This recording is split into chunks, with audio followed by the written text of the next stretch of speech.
Gloire à Jésus.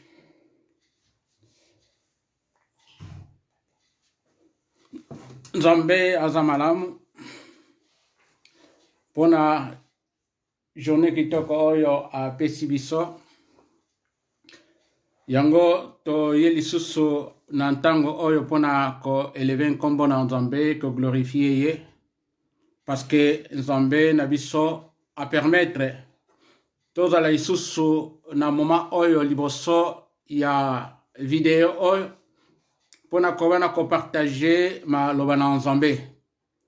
Nzambe azamalamu nango epai ezali tozali wana kosenga kokanga miso pe tobondeli to fongola moment na biso oyo ya exhortation.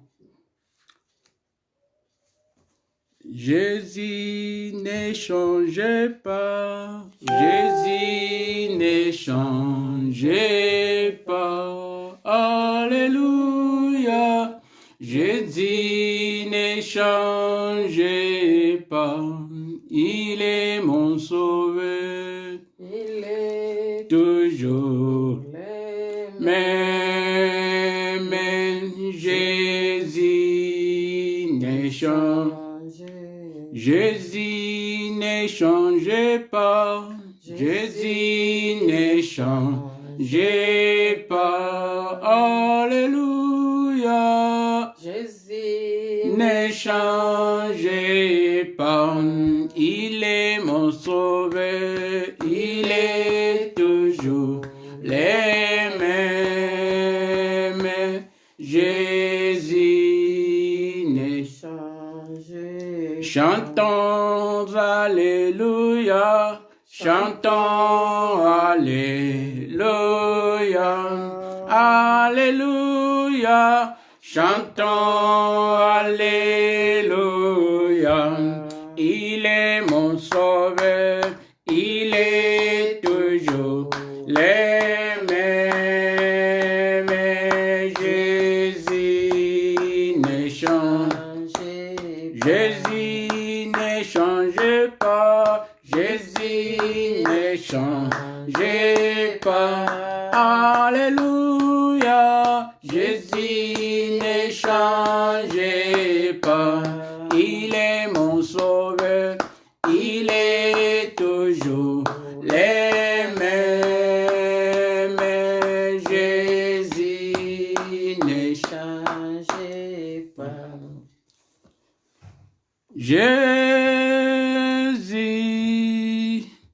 nous sommes là.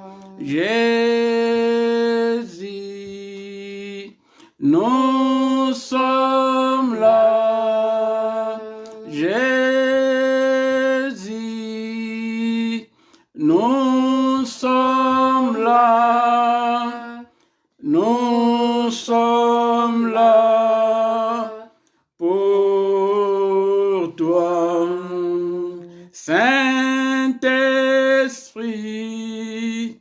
Nous sommes là, Saint-Esprit.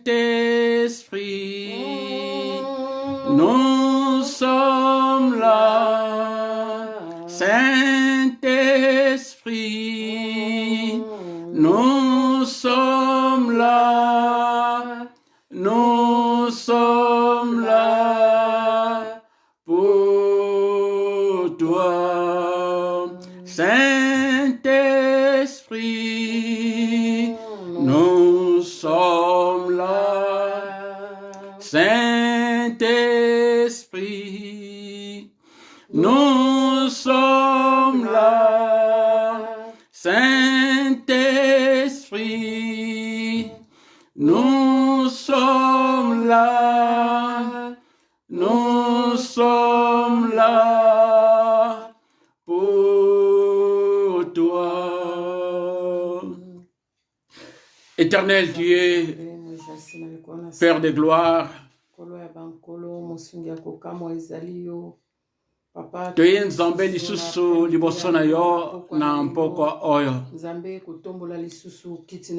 ozali nzambe oyo pesi biso opportunité kitoko oyo ya kozala lisusu yawe nzambe liboso na kamera oyo afin ke yawe nzambe kopartage maloba na yo ozali nzambe olingi biso. Merci Saint-Esprit parce que occasion oyo yo pesi biso ezali occasion oyo tolingi to élever nkombo na Yesu Kristo parce que ezali nkombo oyo epesemeli biso likolo na se na mabele bisika nyonso babele nkombo epesemeli biso nkombo na Yesu Kristo. Ozali nzambe malamu papa merci parce que oyo yo ozali kosala kati na biso nkolo yawe nzambe ezali vraiment incommensurable ezali insondable ezali yawe nzambe sans fin ezali ebele oyo nkolo ozali kosala nzambe badetail oyo nzambe ozali kosala kati na bomoi na biso yango ezali kolakisa grandeur na yo nzambe kati na biso. Le Dieu que nous prions c'est un Dieu grand azali nzambe oyo asali likolo na se yo ozali nzambe oyo opesi mpema kati na biso yawe nzambe yango toye lisusu kati na esika oyo koloba ete oza malamu tozali na mposa na yo na mpoko oyo Saint-Esprit yo ozali na mposa ya koloba na biso ozali na mposa ya koenseigner biso ozali na mposa ya koexhorte biso ozali na mposa ya komema une parole de consolation kati na biso tozali nzambe prêt ya kobena koyoka yo papa sunga yawe nzambe ngai nzambe l'esclave nzambe oyo poni na mpoko na lelo oyo afin ke tozala lisusu nzambe tonazala instrument yawe nzambe oyo nakobena koglorifie nkombo na instrument oyo yawe nzambe esikani kobena kotire gloire. Merci nkolo totondi yo nkolo tokomisi yo parce que toyebi ete ozali elongo na biso zwa nkembo zwa lokumu zwa masanzoli nyonso ebana kozonga epai na yo nzambe malamu. Merci merci nkolo merci nkolo sois élevé sois glorifié zala glorifié zala et loué Seigneur Dieu bisike vandi yo joie Seigneur Dieu et adoration oyo nzambe joie et gloire oyo nzambe oyo ikouta epai ya peuple na yo nkolo topamboli yo nkolo na sena nyonso tokomisi yo manso tolombi na nkombo na Yesu Kristo azali nkolo mokonzi mpe mobikisi na biso amen amen amen amen tika te nzambe apambola bisika bizwami biso kuna parce que nzambe azali malamu esengo na biso tango toyi kobana kobenga mabana na nzambe parce que ezali privilège et ce n'est pas donné à n'importe qui mais oyo nyonso yambi Yesu Kristo Bible elobi na biso bokonzi pouvoir epesameli ye abengama mwana na nzambe. C'est vrai que kozala mwana na nzambe ezali pouvoir o nzambe apesi biso parce que nzambe asalinga na yo na image na ye na ressemblance na ye yango tozali penza na esengo tozali vraiment na esengo ya kobana kopartage oyo ezali réellement maloba na nzambe tika te nzambe apambola yo une fois de plus yo moto ozwi ngolu ya kobana kolanda sasa ipi moma kitoko tokobana koparle katikati na esika oyo. Bien, nazali kobana koinvite moko na biso esika ezwami yo okobana kozwa Bible na yo tokobana kopartage maloba na nzambe maloba kitoko parce que chaque fois tant tokobana kopartage maloba na nzambe esengo emataka na mitema na biso afin que eza maloba oyo toyebi te yango ezali koma na kopesa biso makasi ezali maloba oyo ezali koma na kopesa biso esengo ezali maloba oyo ekoma na kofortifie nga na yo toza na eloko mosusu te soki ezali la prière te na maloba na nzambe yango ezali oyo nzambe azali koma na kotire gloire katikati na biso bien na babible na biso tokotanga na mokanda ya Job na chapitre 1 na lingi totanga yango elongo Job chapitre 1 gloire à Jésus. Job chapitre 1 à partir du 6e verset. Nabanzi comme na livre à Job chapitre 1 à partir du 6e verset, tokokeneti na 12e verset. Bien, totangi na nkombo na Yesu. Or, les fils de Dieu vinrent un jour se présenter devant l'Éternel, et Satan vint aussi au milieu d'eux. L'Éternel dit à Satan, d'où viens-tu? Et Satan répondit à l'Éternel, de parcourir la terre et de m'y promener. L'Éternel dit à Satan, as-tu remarqué mon serviteur Job? Il n'y a personne comme lui sur la terre. C'est un homme intègre et droit, craignant Dieu et se détournant du mal. Et Satan répondit à l'Éternel, et c'est d'une manière désintéressée que Job craint Dieu. Ne l'as-tu pas protégé, lui, sa maison, et tout ce qui est à lui? Tu as béni l'œuvre de ses mains, et ses troupeaux couvrent le pays. Mais étant ta main touche à tout ce qui lui appartient, et je suis sûr qu'il te maudit en face.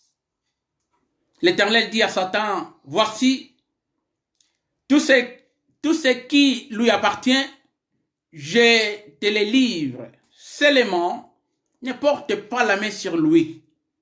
Et Satan se retira devant la face de l'Éternel. Père, merci encore aux Nzambe malam. Merci parce que moment oyonkolo, c'est vrai que concours ya Saint-Esprit, yango toni namposa na yo katikati nisika oyo. Glorifier maloba na yo nkolo, afin que yawe Nzambe, peuple na yo, et recevoir quelque chose, et serviteur na yo as la béni, au nom de Jésus. Amen. Amen. Bien-aimé, to ko partager eloko moko ya kitoko. Moma oyo eza moma malamu ndenge na utai koloba ya ko partager maloba na Nzambe parce que Bible lobi na biso l'homme ne vit pas seulement du pain mais de toute parole qui sort de la bouche de l'Éternel. Ezali maloba oyo e komama ezali maloba oyo ya Nzambe e bimi na munoko na ye. Alors ezali parole oyo ezali komana ko nourrir bomo na biso. Bien aimé, na livre ya Job et sika totangi ezali eloko moko intéressant to histoire moko intéressante otezi komona na katikati na livre oyo pona kotala seni nini oyo ezali katikati na livre ya Job. Sen oyo nalingi to méditer yango, nalingi to yekola yango parce que kosunga bomo ya mutu moko azali koyoka na ntango oyo. Alors pour la bonne compréhension nabanzi okoki kotanga chapitre nyonso parce que vu question ya temps toyei kona kotanga seulement partie oyo pour introduire biso na kati na message na biso ya lelo oyo.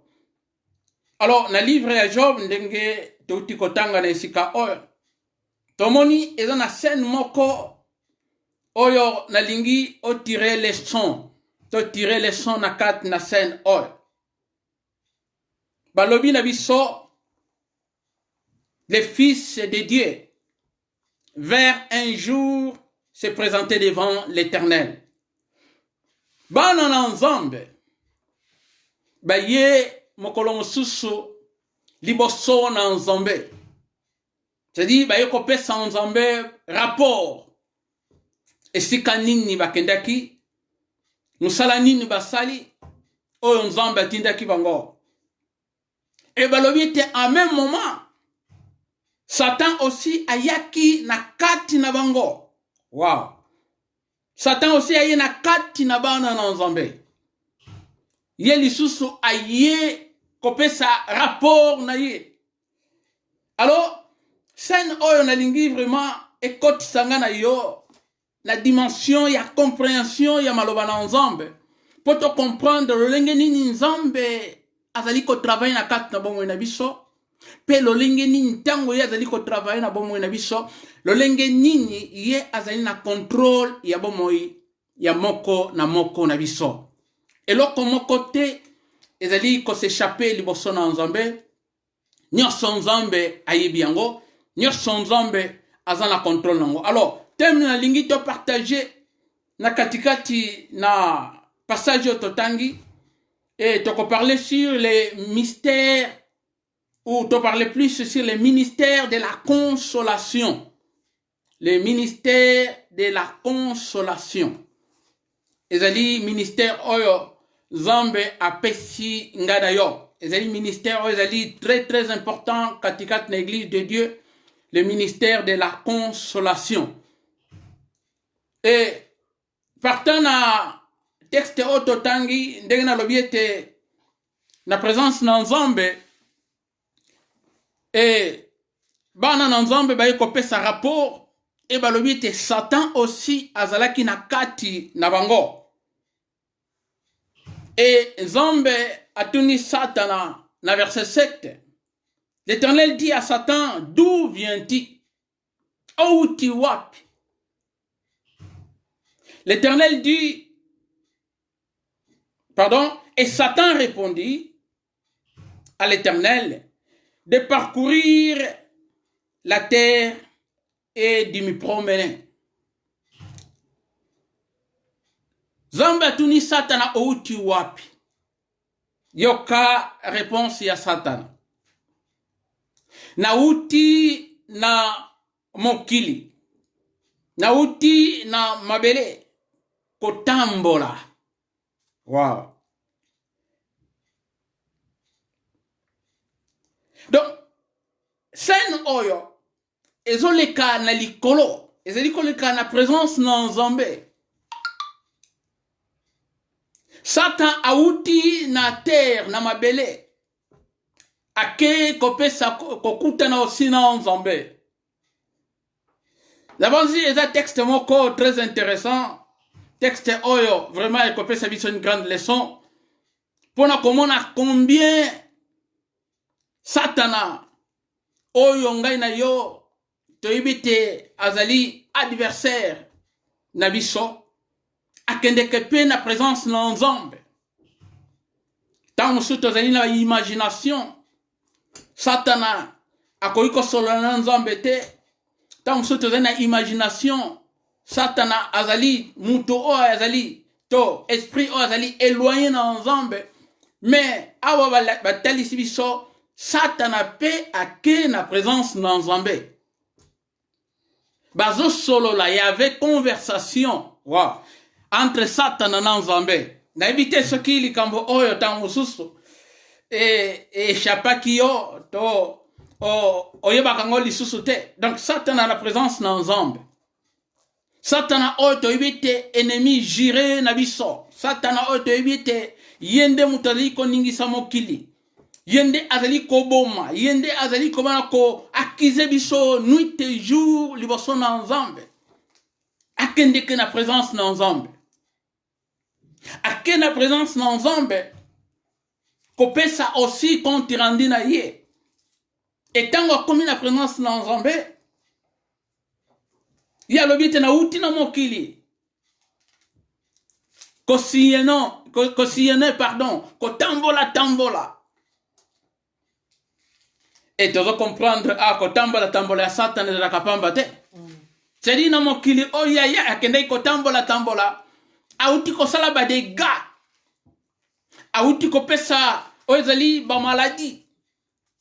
Auti ko s'opposer tant mususu na makambo mingi oyo esengeli komela bana na nzambe. Satana auti na mabele ake na présence na nzambe. Mais bien aimé na lingi na tirer attention na yona sika oyo. Sen oyo makambo oyo ezali koleka na présence na nzambe. Ezali sen oyo ezali koleka na mabele oyo te. Et tu dis comment on a verset oyo elandi. Dans verset 8, l'Éternel dit à Satan, as-tu remarqué mon serviteur Job? Kuna na mabelo kendaki, o remarqué, o moni serviteur nanga Job. Oyo nzambe zali koloba na Satana. Esika uti ko tambola na mabele. O moni serviteur nanga Job. Il n'y a personne comme lui sur la terre. Et ça n'a mon côté netiye na mabele. C'est un homme intègre, ça muto oyo azali sembo. Intègre et droit.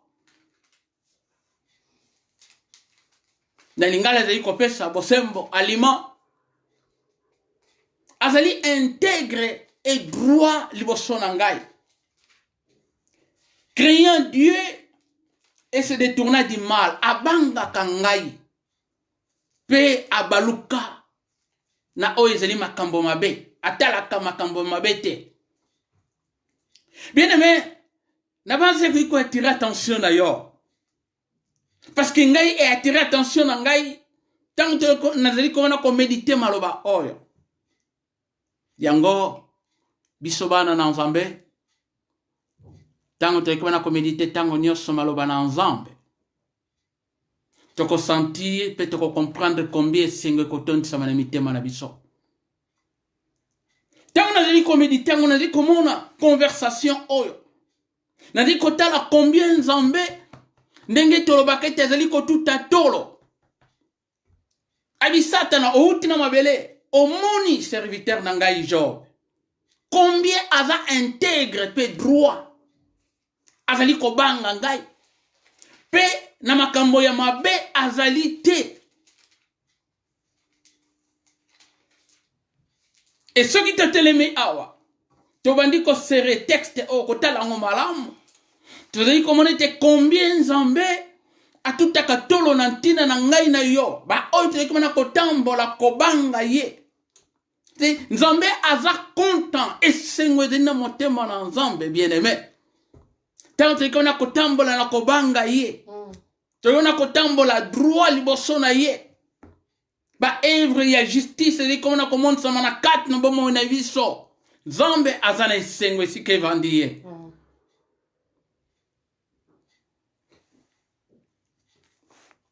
Satan aza convaincu te na oyo nzambe alobi na ye. Satan aza convaincu azondi mate. Nzambe tuti tolo abi omoni serviteur na ngai. Ndenge abanga kangai. Yokana verset 9. Et Satan répondit à l'Éternel. Et c'est d'une manière désintéressée que Job craint Dieu. Motuna oyo azoloba epana nzambe.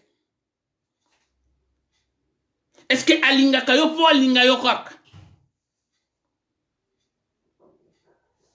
Nzambe, est-ce que Job alinga kayo po alinga yo?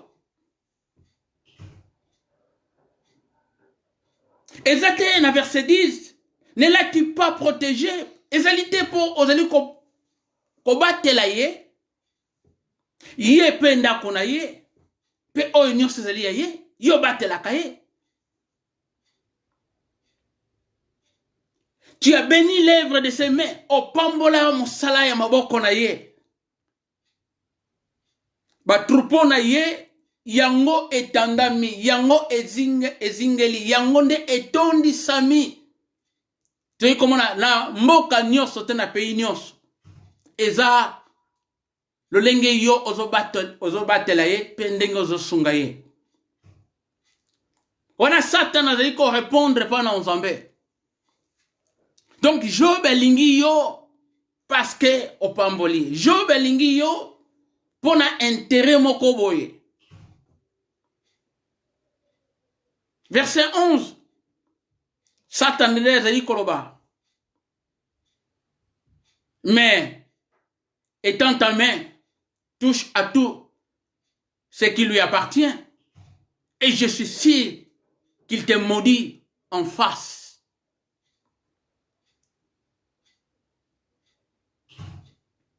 Simba loboko na yo Nzambe. Simba biloko na ye. Na oyo nyonso ya ye. Naza sur. Nazali na kondima. Yo akoyeba na komodiri yo. Akolakela yo mabe Nzambe. Akolakela mabe. Soko simbi ndako na ye. C'est-à-dire, alingi yo aza intègre juste pe kobanga yo parce que yo ozali kopambola ye, yo osimbi ndako na ye, yo ozali na contrôle bomo na ye, yango wana za intègre. Mais simba kaka biloko na yo komona ndenge ni yako akobana ko yina yo, ndenge ni kaka akobana ko modire yo, akokima yo. Bien aimé, eloko on alingi etirer attention na biso. Tango tozali na bomoy. Tango ngai na yo tozali na sena mabele oyo. Mais likolo ezali ko fonctionner. Amen. Amen, amen, amen. Amen. Nalingi koyebisa yo tant que tozana mabele oyo. Likolo ezali ko fonctionner, likolo ezali ko sala. Et de comprendre aussi une chose, Satan a paix à permiter. Parce que musala na ye ezali pona kobebisa o ezali créature na Nzambe. Pona kobebisa o nyos ezali musala na Nzambe na kat na bomo ina yo. Me yo kangai na yebisa yo na ntango oyo. Ke Nzambe miso na ye ezali likolo na bayenge bene. Miso na ye ezali likolo na ba oyo bazali kobana kotosa ye, ba oyo bazali kobana kobanga ye. Amen. Makambo ezali koleka likolo, Job ayebaki makambo oyo te ezali koleka na likolo. Job ayebaki te, bien aimé. Ayebi te ke esengeli aleka na épreuve. Mais nzokande Nzambe kuna azali Nzambe oyo si approuva ye.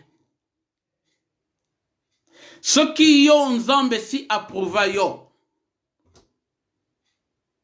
Te yokaki dimanche passé sur l'amour. Nzambe alingi biso parce que ye mutalingaki biso liboso. Na bolingo na Nzambe apesi nyonso asali nyonso pona biso. E yango teri komona ete lolenge Nzambe alingaki biso. Lolenge Nzambe alingaki yo. Toujours azali kokumisa yo, azali kokumisa ngai, azali kokumisa ba oya yeba o bazali kona kotambola na solo. Mais awa na se na contexte oyo Job azali kotambola na kobanga Nzambe. Job azali kobana kotambola na intégrité liboso na Nzambe. Mais te komona kati na esika oyo nzokande na likolo kuna sene ezali koleka. Ye azali ignorant na oyo ezali kobana koleka likolo kuna. Yango na lingi na yebisa yo bien aimé. Oyo nyonso lekaka na monde spirituel. utoloba boye oyo nyonso eleka na monde physique na monde spirituel na monde invisible makambo oyo deja esalemaka donc toyeki wana kovivre na kati na mokili oyo rediffusion ya oyo deja si esalemaki na monde oyo ezali invisible mais nyonso ezali na spiritualité nyonso ezali na monde invisible tango yo ozali na mpema tango yo ozali kotambola esengeli comprendre une chose que na monde invisible tango yo lamuki na tongo monde invisible si edécrétaki na ntina bomoi na yo nzambe na likolo si adécrétaki na ntina bomoi na yo tolamuki na ntongo qui dit que guerre elekaki te parce que tolali komba kufi sans connaissance tokufi na butu pongi okoya kosutuka boye ntongo etani est-ce que ezali habitude non ezali grâce faveur na nzambe likolo na ngai na yo po tolamuka na ntongo wana ezali na bamingi mpe balingaki balamuka lelo na ntongo bakoki te parce que baza attaqué oyebi te eloko nini eleka parce que détermination nyonso ezali na monde invisible ntango tozali kobana kosolola boye tozwi ngolu oyo boyoka lisusu mongongo oyo parce que ezali nzambe a permettre boyoka ngai na ntango oyo nzambe a permettre boyoka ngai na ntango oyo ye adécrétaki na ntango oyo bokoyoka ngai na ntango oyo bokozala wana mpe bolanda message oyo adécrétaki yango mais le monde invisible ezalaki eloko moko facile te c'est-à-dire tozali comprendre kati na esika oyo vie ya Job tellement ezalaki na maboko na nzambe parce que azali moko oyo azalaki kotambola la justice na droiture na nzambe azalaki moto oyo azalaki vraiment kobanga nzambe azali moto oyo azali kokima vie ya masumu azali moto oyo akangamaki na nzambe tozali komona combien sikoyo problème ezali koleka sene ezali koleka na likolo kuna ye na nzambe na satana Job ayibi makambo oyo te yango nalobi na yo ozwi temps méditer chapitre nyonso kende na bachapitre 2 tanga livre nyonso ya Job okocomprendre sene na likolo satana na nzambe e na mabele Job abandi kolekisa bamoma moko sérieux na kati na bomoi na ye na verset 12 et si tomoni l'Éternel dit à Satan voici tout ce qui lui appartient je te le livre seulement ne porte pas la main sur lui et Satan se retira devant la face de l'Éternel. Nzambe a permettre yango Nzambe alobi na Satana yozo ndima te. C'est-à-dire ezalaki eloko moko ezalaki débat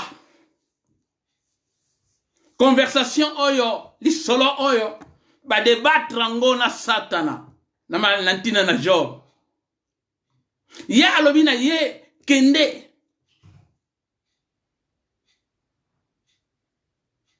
bebise biloko na ye nyonso kasi bomoi na ye kosimba te. Satana a joué licence. Satana a joué accès. Satana a joué ndingisa. Et pas dans Nzambe kende. Bien aimé, na banzi eloko oyo. Ozali ko comprendre combien Nzambe na yo, Nzambe na ngai, Nzambe na biso. Atako problème ezali ko yana kati na bomo na biso. Soki yo ozaya nzambe, soki yo oyebi nzambe, soki yo okangama na nzambe, ye azali akotika yote. Ye akotika yote. Et Satan attend yoki bongo. Nzambe alobi na ekende. Et Bible le tel ici car et Satan se retira de devant la face de l'Éternel. Nalombango. Ah voilà. Parce que akokaki ko simba Job te sans la permission de Dieu. Et loko yangona linatika lisokat na yo. Et loko nyose ko yana kat na bomo ina biso.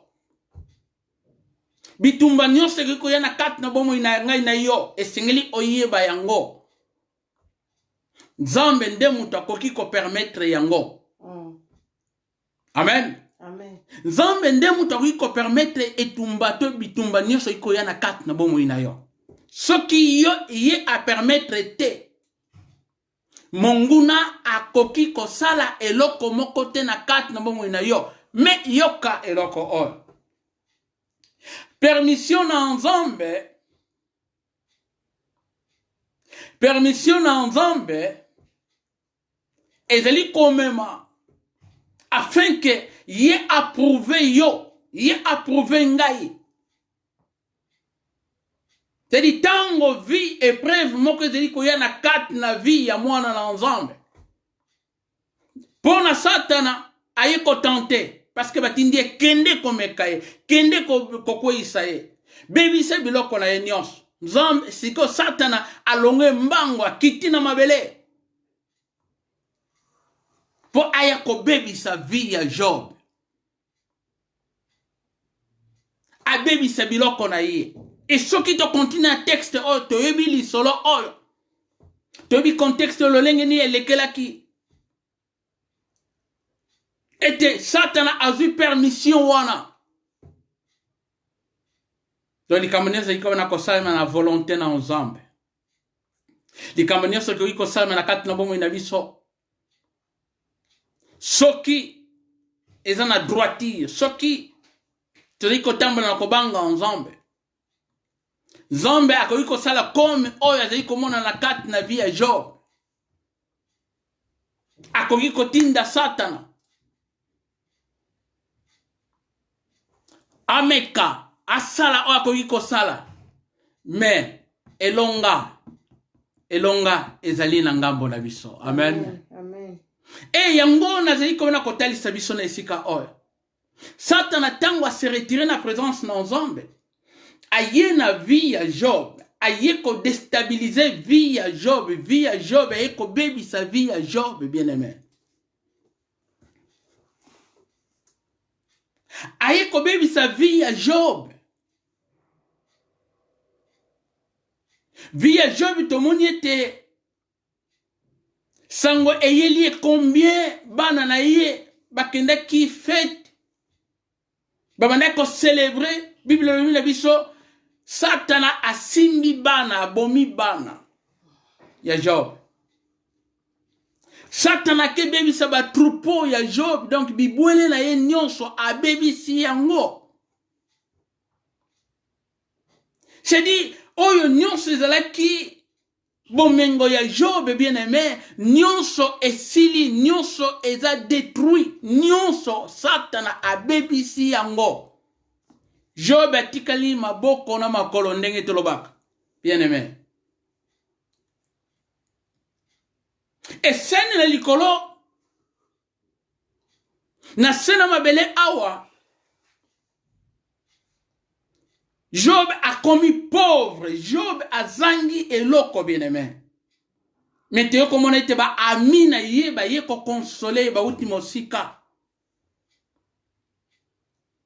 Ba ye pour va consoler vie ya Job moment où il azali ko traverser moment où azali ko na ko passer ba ye pour va consoler bien aimé. Mais ezalaki mawaming parce que ba ami ni Job ye moko aiba kite makambo nini bande ko le kalikolo. Aiba kite li solo ya Satana na Nzambe kuna. Ye azali komona ba réalité physique o azali koleka na kat na bomo ina na kat na mabele et sika onde tuli komona ete même ba ami ya Job o ba yaki pour ba consoler ami na bango ndeko na bango o ba monite akomi na malheur akufeli bana akufeli bibwele nyonso akomi pauvre akomi azangi eloko bien aimé e bami babandi kotonga bami babandi koloba mabe pona kolobete ta musu tala bomo ina yo si oyoka yango likambo yeli etango mususu tala bomo ina ye likambo yeli etango mususu azate droit liboso na nzambe ta mususu oyoka yango.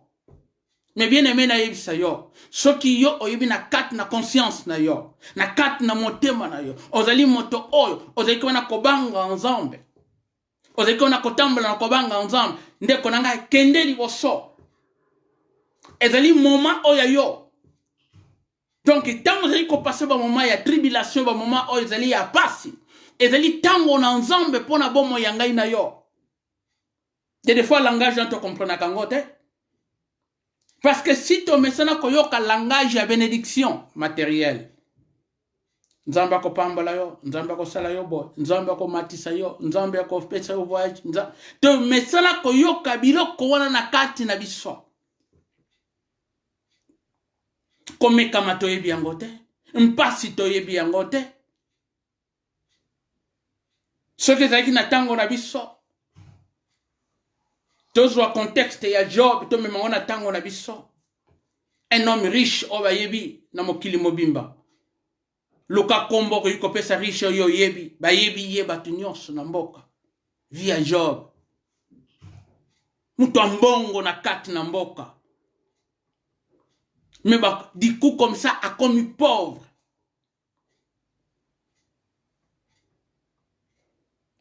Batu bakoloba nini asimbaki yangwana komi boy. Batu bakoloba nini voilà. Et via Job. Mais ba amina ye ba ye pour ba consoler mais bandi suko chola ye. Na yebi te soki ba yebi seke ta musu toke ndoko trouver nganga moko boye. Po batala makambo parce que ça normal te. Comment yo mutu ambongo, comment yo un riche oyo mokili mobimba to yebi parce que les amis ba yaki certainement les amis du riche mingi wasa pe batambongo donc ba ol so ba yaki bazaki batambongo ba me riche. Mais ba yaki wana ba vandi wana pendant un temps pendant des jours bazali kotalana maloba ko bimisa ezalité pour passer ba yokuta Job bazali komona te e bandeli ndenge ni pe ko sokela ndenge ni parce que vie Job ezali vie moko est comme détruite pauvre oyo ya ba pauvre.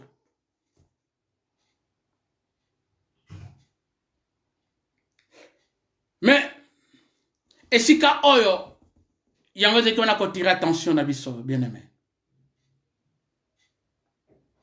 Scène oyo yango ilingi ko attirer attention yanga na yo sikoyo. Eloko nini ko ikoya na kati na bomo yanga na yo. Eloko nini nzambe akoiko permettre na kati na bomo na ngai afin que pasi mosusu na koiko vivre yango.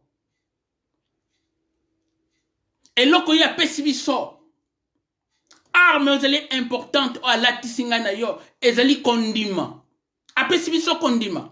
Donc pour dire que Job azalaki na foi azalaki na kondima na kati na ye atako batiolaki ya lobiete na yebi ke nzambe na nga azana bomo. C'est vrai que na moment moko akomaki na soka akokai ko lâcher kotika prise pona kolobete tango mususu to luka kaka nganga tango mususu to luka kaka to kima wapi parce que makambo eza normal te. Mais ye ayiba kaka nzambe na likolo azali. Mais la moment oyo banda koleka entre Satan na nzambe ye ayiba kiango te. Ye azali komona sikoyo oyo ezali koleka na kati na bomo na ye. Tobite même moi si à Job à tel point qu'alobi était tika kaka sundola ka tanzambe ngo tika kaka makambo wana. Mais Job a compris ki eloko oyo bien aimé. Yango soki nazo ki ministère ya consolation to cha teme ya lelo oyo. Parce que via Job ezalaki na sens moko. Tango mususu parce que continuité ya vie to ebite tango ya tambola na kobanga nzambe passer na souffrance oyo nyonso ko lekanango. Mais en fait de compte, tellement atambola qui toujours na intégrité liboso na nzambe, atambolaki toujours na droiture liboso na Nzambe, akotaki na nzela ya mabe te. Bible elobi na biso Nzambe ayaki kozongisa biloko ya Job ebele ya koleka oyo kutu azalaki nango bien-aimé. C'est-à-dire makambo oyo eleki na vie ya Job, to elekaki na vie ya Job, lelo oyo etikali na katikati na makomi, etikali na katikati na mokanda oyo toyekona komedite. Makambo mingi elekaki na vie oyo ya Job, yango ezali koleka na vie ya biso bana na Nzambe bien-aimé.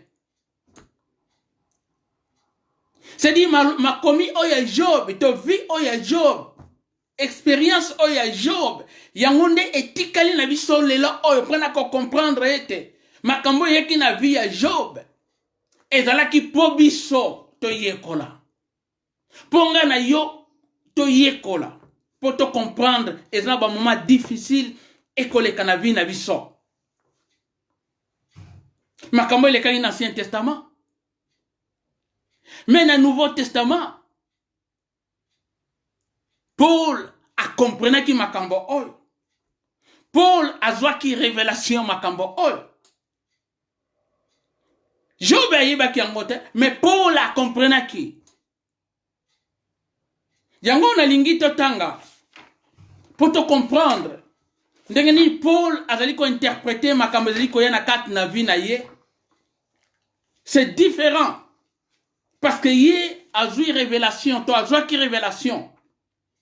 Nzela oyo andimi, nzela oyo ye andimi ko sali la ensemble. Ezali nzela ya passe, bien-aimé.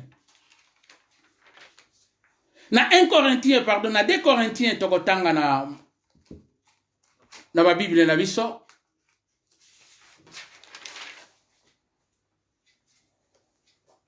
Deux Corinthiens chapitre 1.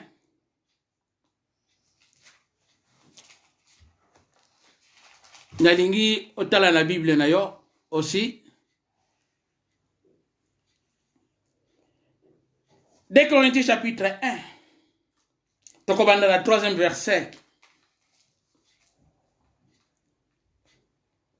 Ezali esika oyo nakoyoba na kotika message na biso. Na lingina tanga ngona lombango. C'est vrai que ezali mwa mingi, mais landanga na lombango na Bible na yo. Nako tanga mwa ebele, mais nako résumé yango. 2 Corinthiens chapitre 1, à partir du 3e verset, landanga est bien-aimé. À partir du verset 3, Bible le Bina Bisoboy.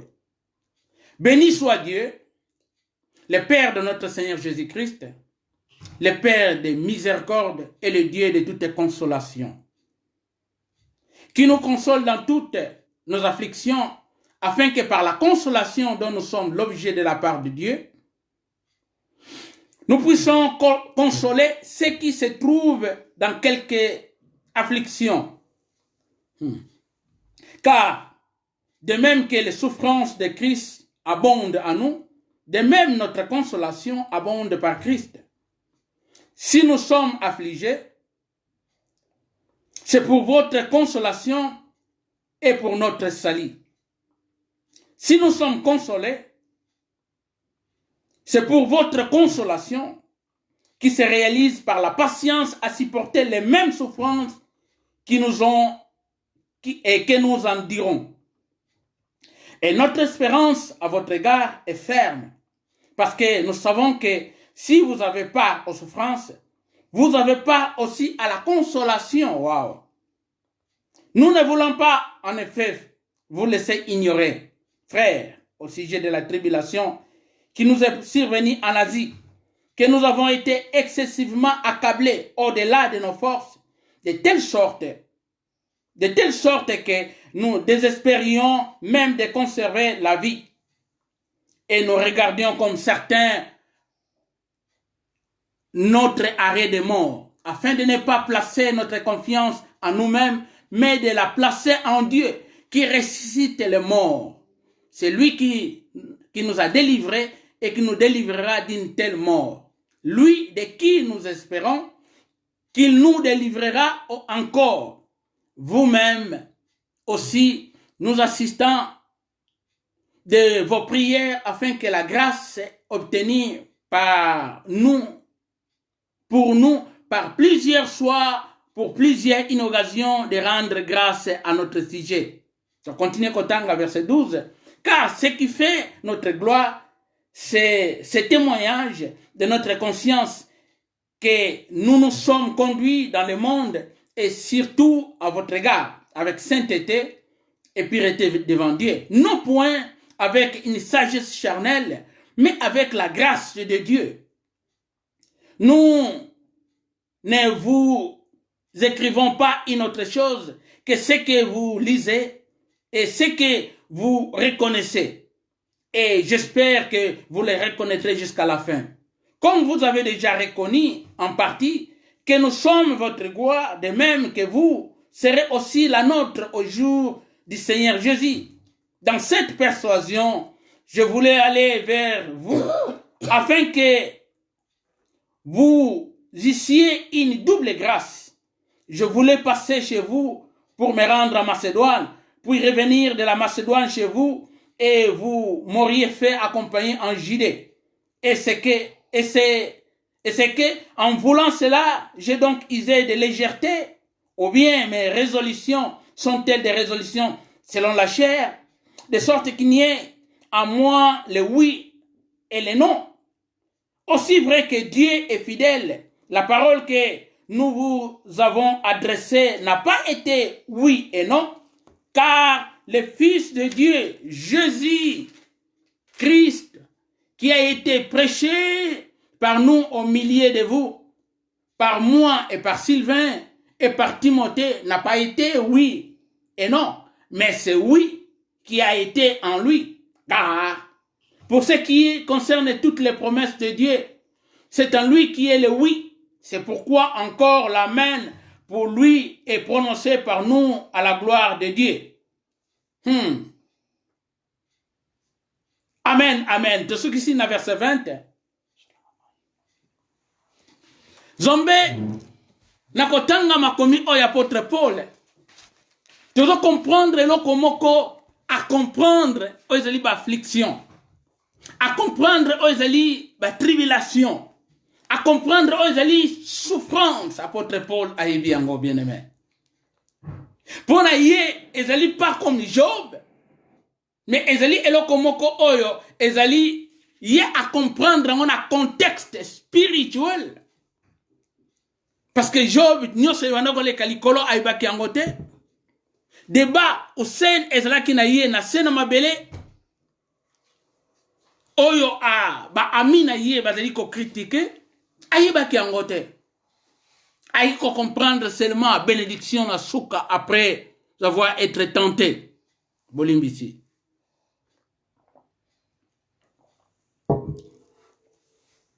Alors, apôtre Paul, et si kato tangi, azali kona ko relève comme mabiso na défi, na eloko moko ya mutu ya bien-aimé. Pour côté le service et loko oyo, ndenge na uti côté c'est le ministère de la consolation, bien-aimé. C'est très important. Ndenge na uti kolobete o le kaki na vie à Job, ezali un exemple o etikali pona biso à suivre. Yango apôtre Paul azali ko a comprendre kiango na mukolo na ye. Parce qu'il a compris qu'il y a un monde, il y a ténèbres. Il y a pour affliger biso. Il y a pour attaquer biso. Mais biso c'est qu'il te comprendre. Et te dit bato oyo to komemana biloko wana. Parce que ndenge uti kotalisa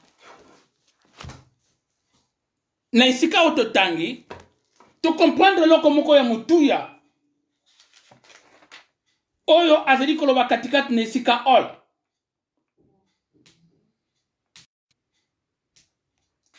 Nzambe yi azali koya ko consoler biso na ba affliction.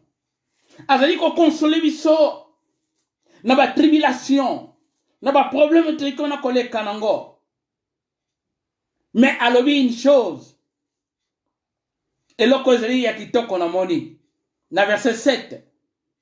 Et notre espérance à votre égard est ferme, parce que nous savons que si vous avez part aux souffrances,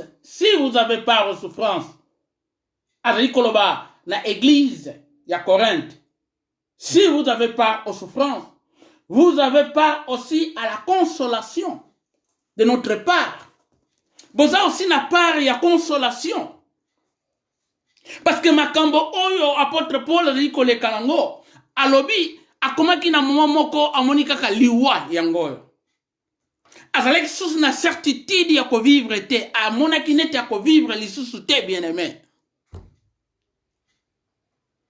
Alobi ete akomaki komona makambo, c'était na verset 9 soki na moni yango awa.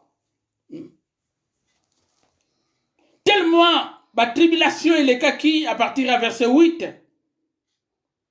Yango alingi koloba ete frère, bo ignorer te, bo bosana te. Ba tribulation elekaki na biso na Asie. Tellement ezalaki ya koleka, bien-aimé. Ba tribulation, ba souffrance alekaki nango kuna na Asie. Ezalaki ya koleka, apôtre Paul azali kolobango ya koleka. Ba komi même ko désespéré, bazali komona neti eza arrêt de mort na bango, neti ba kokufa kaka na sena ba tribulation oyo. Mpasi elekaki mingi.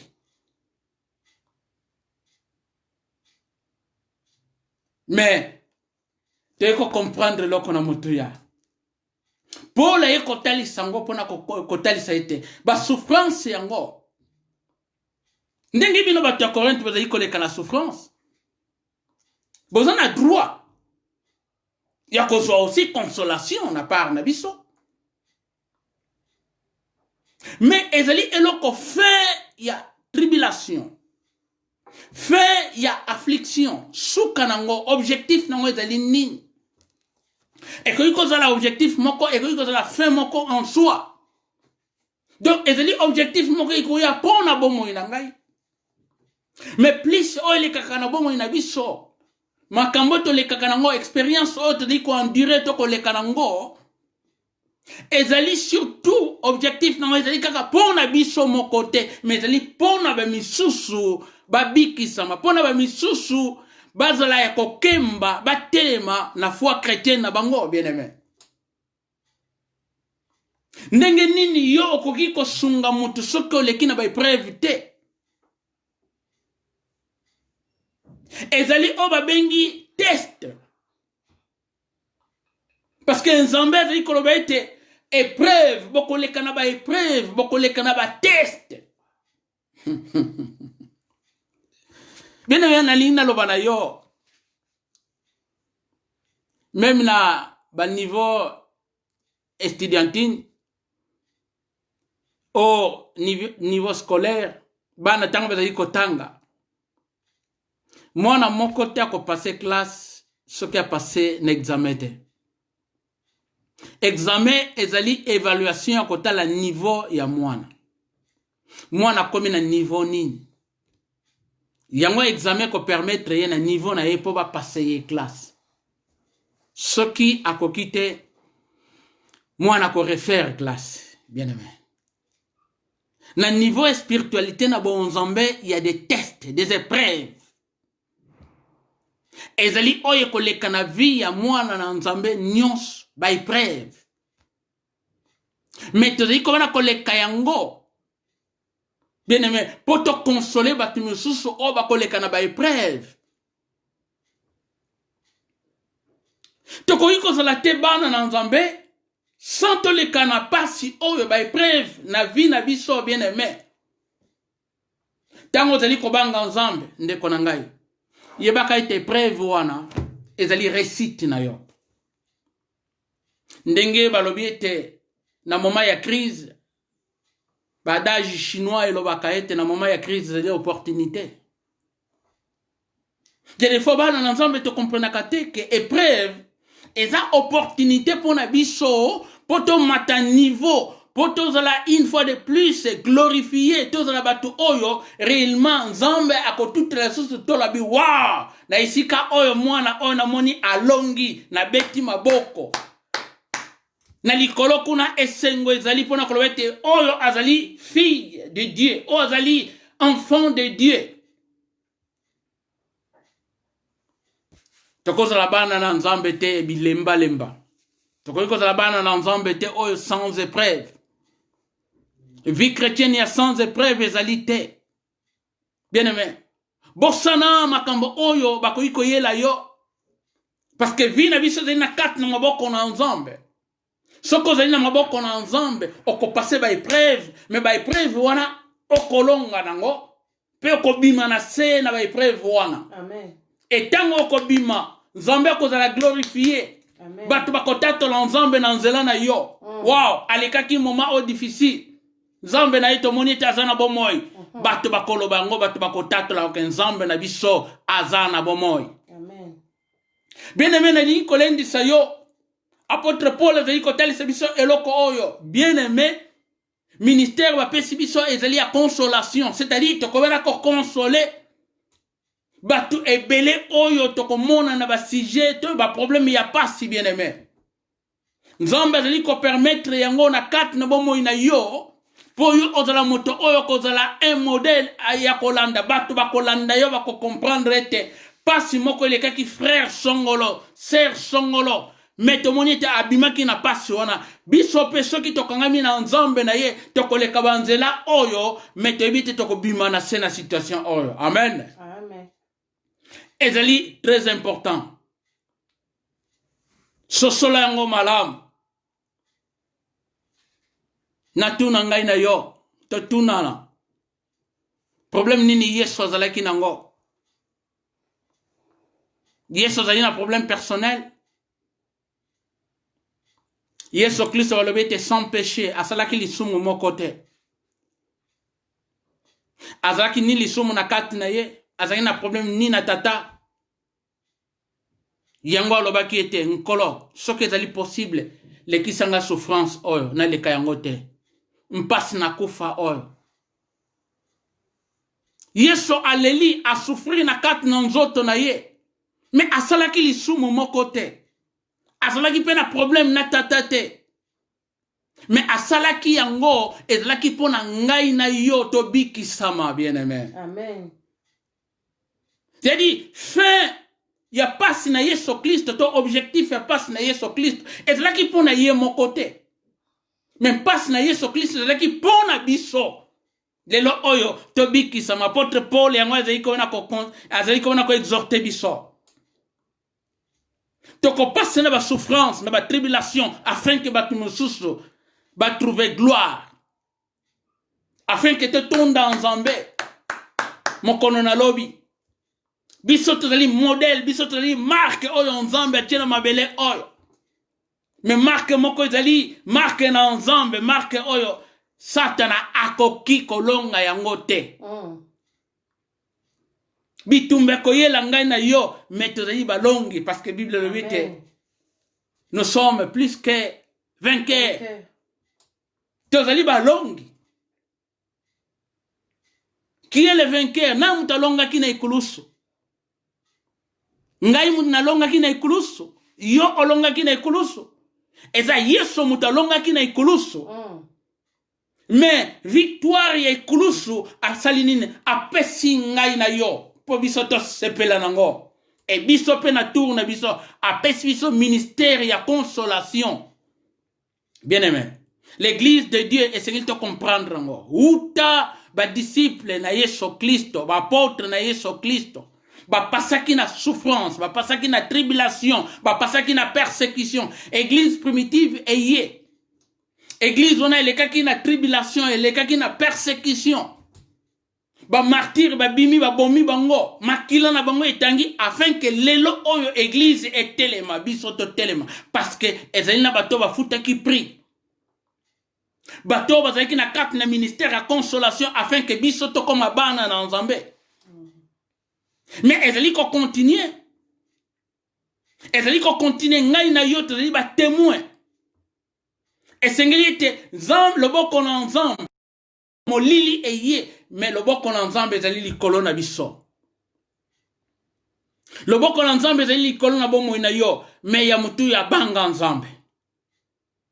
ya mutu ya esengeli nzambe atuta tolo na ntina na biso kuna ye azali komona ete ezali quelque part bana na ngai bazali komona kotosa mabibeko na ngai bana na ngai bazali komona kotambola na droiture eloko ezali très important yango vie ya sanctification eleki vie ya mutu azali komona kobondela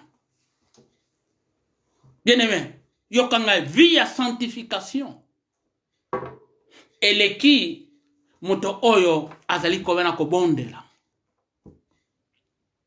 C'est-à-dire, muto oyo azali na vie ya sanctification, ce qui abondeli, to komona ete makambo qu'on a kosema na kat na bomo ina parce que sanctification, intégrité na kat na bomo ina biso, ezali très important bien aimé. Yango toyoka ki dimanche passé. To lingi nzambe.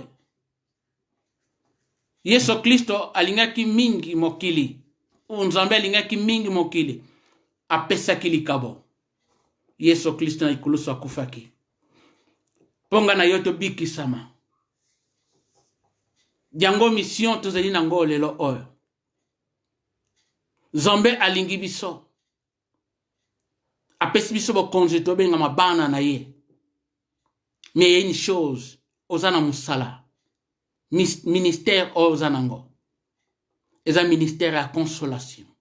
Afin que batu bazo répondre en nzela na yo. Batu batonda nzambe. Batu bayana nzela na nzambe. Oba komona na kati na bomo ina biso.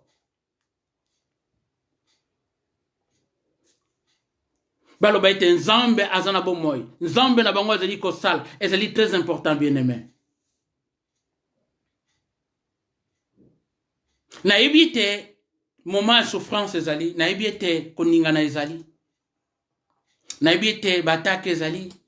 Na ebite moment surtout ba moment que on a traversé ezali ba moment ko dire mais banga nzambe ndeko na ngai.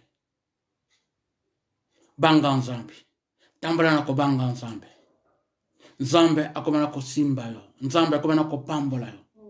Okokende liboso. Amen. Mais tozala modèle. O nzambe atie. Amen. Amen. Yo zali moto esengelo consoler.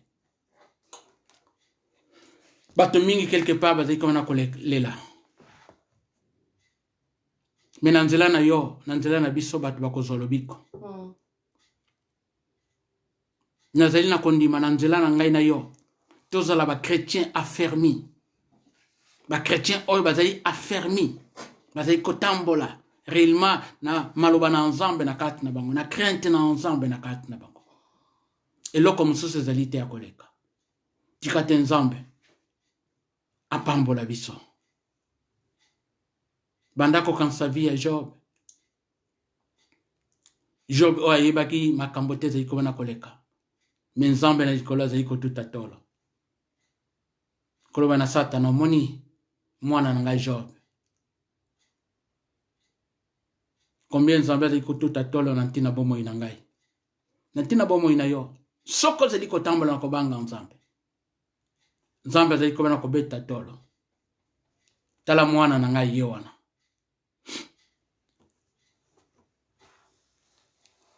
Tokangi miso na biso.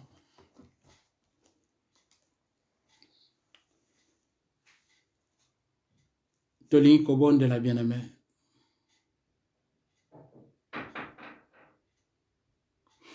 Ba épreuve na ba vie na biso ekozala ntango nyonso. Mais ba épreuve ezali kosala biso, ezali ko rendre biso tokoma fort, tokoma makasi koleka.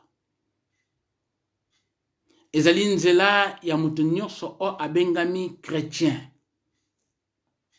Ce qui est preuve ezate, ou bien ce qui est preuve nano yela yote, comprendre loko moko, vie chrétienne nano o comprendre ngote. Nano koti nakati na vie oyote. Ezali vie ya tribulation, ezali vie en passe, mais suka ya vie yango ezali elonga. Amen. Parce que Yesu Kristo si alonga kina ikulusu, mais nzela oyo yalekaki, yalobite biso pe tokoleka na nzelango ba yekoli balekaki nango, nzelango batu nyonso o basalelaki nzambe balekaki nango, nzela na mpasi mingi bakufaki. Mingi vina bango ezaki suna sens te. Mais bazalaki balongi. Bazalaki balongi. Yo pe ozali molongi bien aimé. Amen.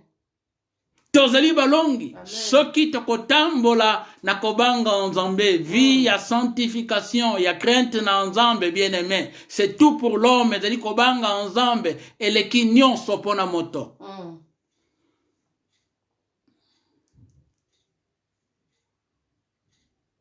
nzambe azali fidèle bien aimé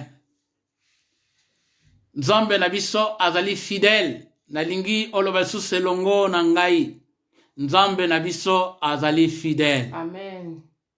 loba lisusu elongo na ngai nzambe na biso azali fidèle Amen, amen. akotikala fidèle bapromese na ye ezali oui Amen. yango toyeki wana koloba amen parce que nyonso oyo alobaki ekokisami Amen. atindi salvation lobiko na ntina na biso ekokisami vie ya sanctification ya glorification nyonso ekokisami na kati na yesu kristo bapromese na ye ezali vrai bapromese na ye ezali oui yango toyeki wana koloba amen amen amen nzambe malamu merci lisusu nkolo mpona maloba oyo maloba na yo nzambe kitoko kolendisa biso yango toyeki wana kotonga bomoi na biso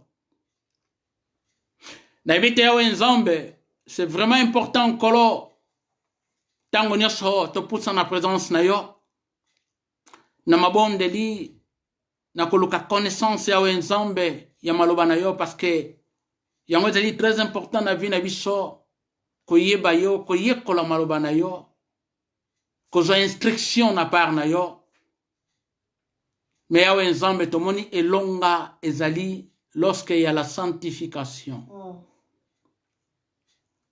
na pamboli yo nkolo mpona komona kotelesa vie ya job job oyo ayibaki te nzambe nini yango yo olobaka na ntina na ye me lelo oyo tomoni combien kotambola na kobanga yo combien ezali na réussite na kati na bomoi na biso